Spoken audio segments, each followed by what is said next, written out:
May 17, 2018. The City Nation Place Asia Pacific Forum. Singapore. To set the scene, from Madrid-based Bloom Consulting, CEO Jose Felipe Torres. Place branding is what you think it is. It's what one thinks it is. It's about when I say the name of that place, what pops into your mind, the feelings, the emotions, the perception.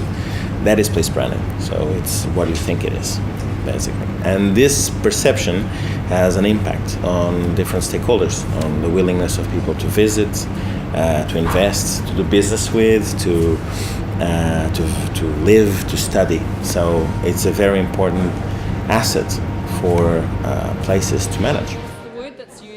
Rebecca Smith is the director of the New Zealand Story Group in New Zealand.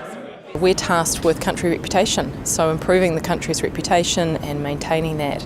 We've been working on that program now for about 5 years, and it has taken a lot longer than we expected, but we're just at the point now of having a lot of content and a lot of material that we plan to share in terms of what New Zealand stands for and the stories that we want to share and tell with the world. So how did it all start for New Zealand Story?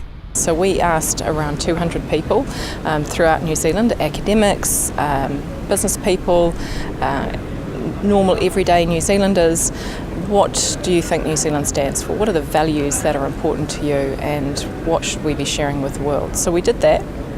The most important second step we took was we tested that offshore.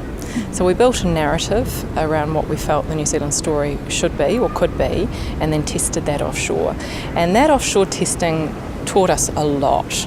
We realised that we would be too ambitious in our statements, and that we needed to dial it back a little bit, and it was a very, very important sort of reality check for us. But at its core are a set of values, and it's those values that we share with policymakers, with decision makers, with business people, and we encourage those decisions and those actions and those behaviours to reflect those values. And then that reflection of those values turns up in the outcomes, and that's what drives perception of a country. Whether you're touting for more tourists, attracting students, whether you're looking for export growth or success, there should be a common element that binds all of that together. Basically, we weren't very impressed. Marcus Osborne from Fusionbrand is a branding expert and published author with over 20 years' experience working in Southeast Asia, and has learnt some important lessons on differentiation. So if we're talking to people that are looking for an international manufacturing base, we will talk to them, we'll hold a narrative with them based on what they're looking for. There are 6,000 IPAs all around the world, and something like 65% of them say they're unique. So, that kind of differentiation approach, that generic differentiation approach, is very hard. What we want to do is build a relationship and with the target markets that we want to talk to, and ultimately our success is going to be built on the relationship depth that we have with that target market, not so much a successful differentiation strategy. We can influence the narrative, but we cannot control the narrative. Whereas in the past we might have developed this corporate-driven message or this nation brand message and then push that out across traditional media or even across social media. That's the thing of the past. It has to grow organically. And what's unique about the narrative is we're not just the author.